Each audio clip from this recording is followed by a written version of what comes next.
How's it going, guys? We're back with Finance Friday here on MTG Ownage. I skipped last week because there wasn't much movement and I didn't think it was quite ready. But let's take a look at this week. All right, so what cardboard cards have been moving? And disclaimer, this is not financial advice. We're just having some fun checking out the Magic the Gathering market, see how things are going. And we're going to start by looking at the Standard League and just see how that's looking. Now, we typically look at weekly change because we want to see kind of longer term movements, and the big thing is Ledger Shredder. It has moved up another almost 50% in the last week, and that's pretty huge. I don't know what to say about this card other than it seems, as far as I can tell, it's seen play in all levels, all the way back to like, well, of course, modern. I think I've even seen it a little bit in vintage, and I don't know what else to say about this card. I don't know if it's going to climb much higher. It's only a rare. You're pretty likely to pull them if you open New Capenna, so pretty good for New Capenna's overall value as well.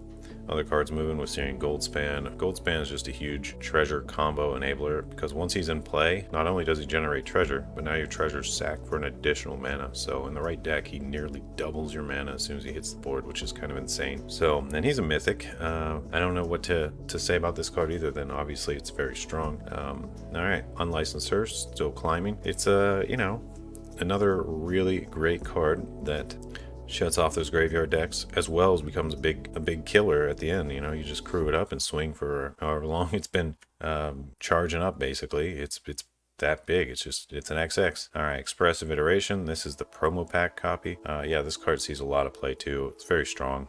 It's essentially draw 3 cards, or pay 2, draw 2, but you get to look at 3. It's kind of, I don't know how to place it or talk about it exactly, but it's just very good tempo and card advantage. Good in a lot of those combo decks, especially if you want instants and sorceries in your graveyard. This card is amazing because that's what it does. It gets in your graveyard and you try to exile land to play that land or cheap spell, yada yada. You know the deal, you've seen it probably, but it's still climbing apparently. I don't know about the regular copies. I think the regular copies were up around 6-7 last I looked, but this promo one's even more. It looks sweet. I love a look at this promo. All right, Archon of Emeria. This is a card I was really surprised was so cheap for so long. Finally seeing it climbing. It's just a stacks piece that says you can only cast 1 spell per turn. And another one of those what do you call them? Rule of law type effects. And it's a flyer. Very strong piece. And your non-basics, it makes all your opponent's non-basics come into play tapped. So yeah, I'm still surprised it's only $3, but you know, stacks piece belong in certain stacks decks and nowhere else typically, so maybe that's part of it, but pretty cool card. Poppet Stitcher, this is one I kind of forgot about. He's up to $8 already, a mythic from whichever set this was. I don't know, they're blurring. Innistrad and Midnight Hunt almost look the same to me. I think this is Midnight Hunt though. But yeah, this creates, what does he do after he transforms? And let's see what he transforms into. I honestly forget. But instant sorceries, you get a little decayed. Upkeep, you have 3 or more creature tokens. He transforms into Poppet Factory. All your tokens just become 3/3s with no abilities. It turns all those decayed zombies into 3/3s, and you can flip it back if you want during your next upkeep. So, you know, for 3 mana, it turns into an engine that could potentially turn into a board of kill with all those zombies. So I can see why that's going up. It's a cool card. Definitely worth playing. Play with Fire. It's essentially a better version of Shock. Yeah, you can discard all your shocks. You can throw them in the garbage. No one cares. No one's ever going to play with Shock again for the rest of their life because there are just better versions of it. I'm saying that sarcastically, obviously, but this is an uncommon from Midnight Hunt, I think, and it's directly better than Shock. It's worth $2 already. Hive the Eye Tyrant. This is another card that's interesting because it's it seems meh. You know, you read it, you think, it costs 3 to even activate and turn into a creature, or it costs 4 to turn into a creature, and then you got to attack with it, so it's essentially a 5 mana thing to turn into a creature if you're attacking. And you know, it's sort of like a swamp unless you play it late, then it comes in tapped, but it's up to $6. And I have heard that people are playing this back in vintage, legacy, all the way. You know, it's being played through all the formats, and it's another great, just something you can have in your main deck that removes stuff from graveyards. So maybe that's part of it, and it's not much worse than a swamp in general, tempo wise.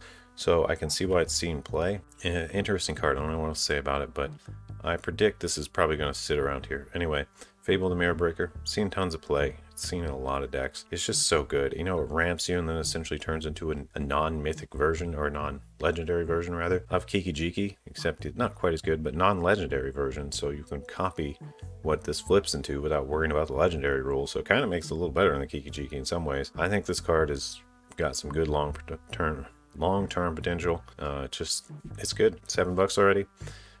Tiamat.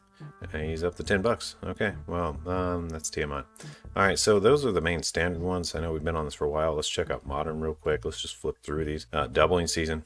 Oh my goodness, it's getting close to $100. This is nuts. This is nuts. Miamo, School at Water's Edge. You know, it's essentially a better island. I guess it's a lot better. You can untap legendary permanents with it. Approaching, you know, it's $30. Yeah, I can see why this will keep going up. It's very good. Very good card.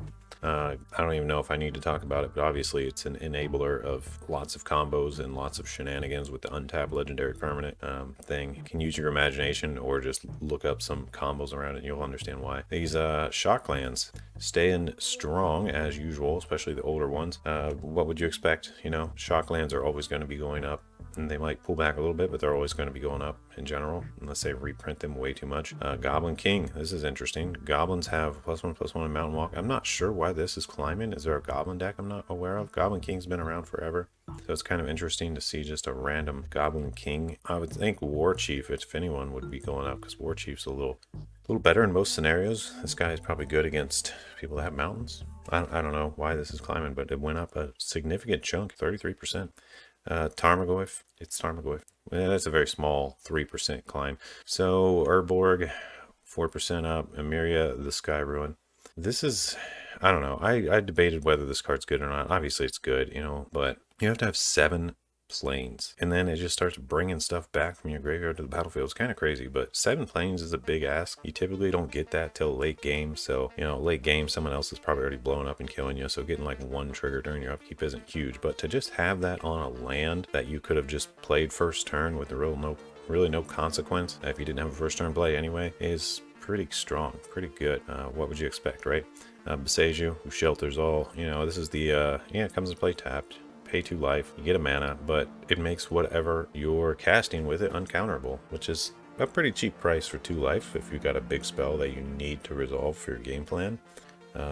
Yeah, very cool card. Bloom Tender. Bloom Tender is insane. This thing just allows you to pop off so quickly in the right deck. I mean, it's at $34. What else to say about it? It's a 2 mana elf that can tap for up to 5. It's debated in some decks is better than Priest Titania, I'd say. What else to say about it? It's a very strong card. Very strong elf. You know, anything that costs 2 mana and can tap for up to 5 is a little busted, in my opinion.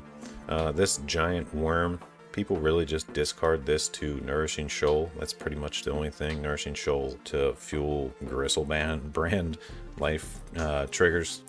I don't know if that all makes sense to you, but I don't think this is ever... No one ever cast the spell is the point.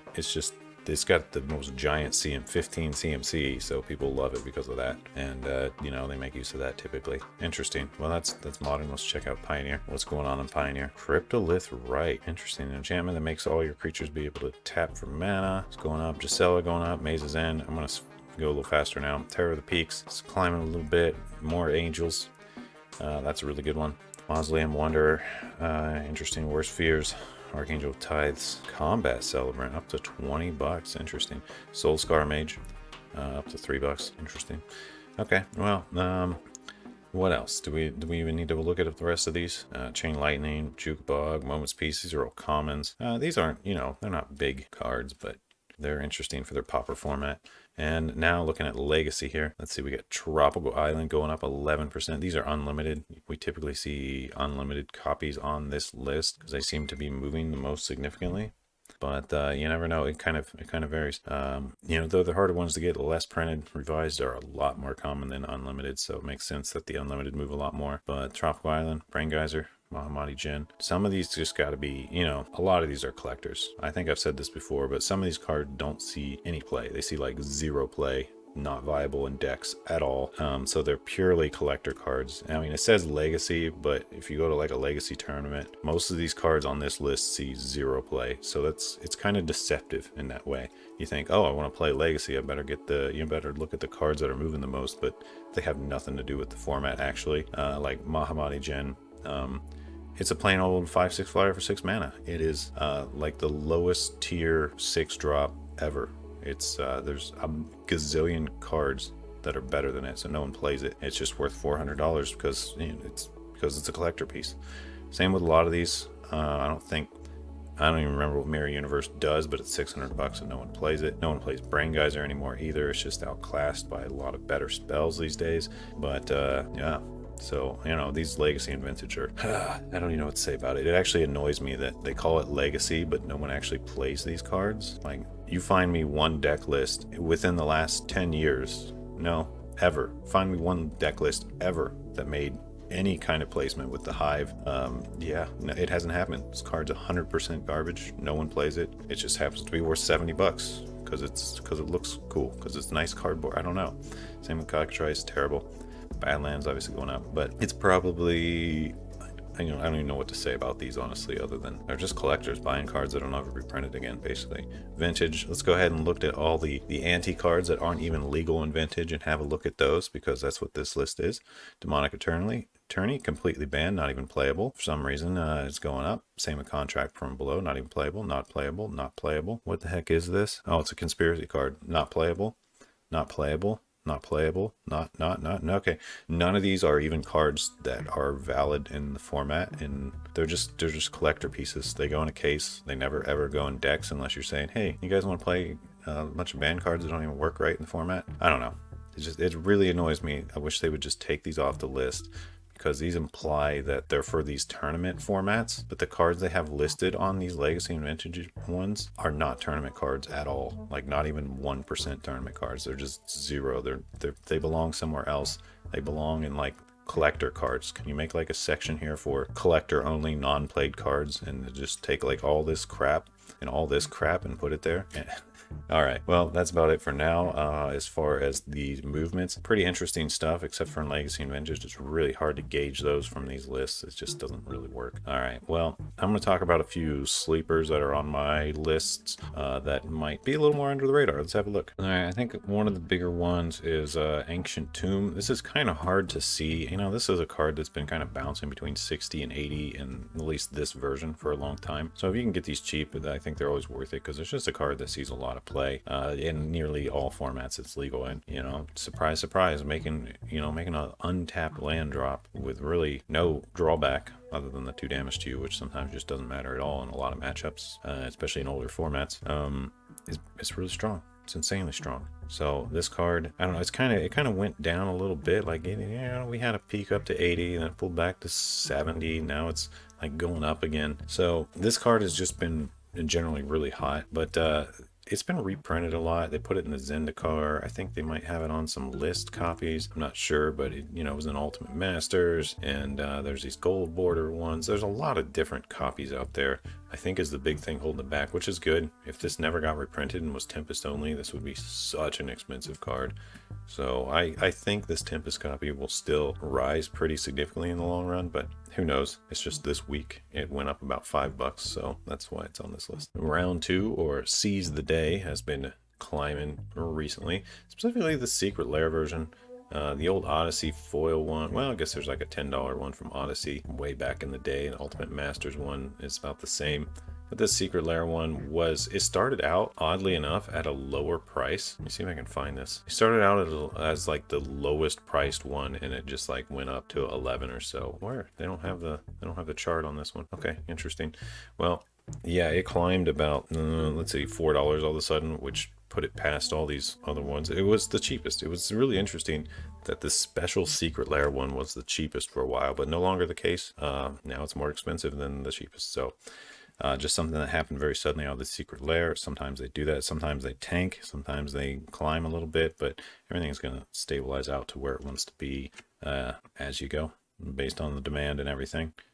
All right, let's look at the next one. The old Dragon. This card has been steadily climbing for a long time and continues to do so. You can look back all the way on this chart. You can see it was 60. Now it's up to about 80, and it doesn't really show any signs of slowing down or pulling back. Specifically, this Secret Lair foil sweet looking copy. A lot of people I think just want it. There's really only one other copy you can get, it appears, and that is the Commander 2017 edition one that you know, you either have it or you don't. It's a little bit cheaper, but it doesn't look nearly as cool in my opinion, so that's probably why. But yeah, this is one that just won't stop climbing. All right, now I want to talk about a card that I think is a super sleeper. You know, there's quite a few on this list that I'm not gonna show, like well, they're just not moving a ton. But one I think is really interesting I'm going to bring up, and that is Scroll Rack.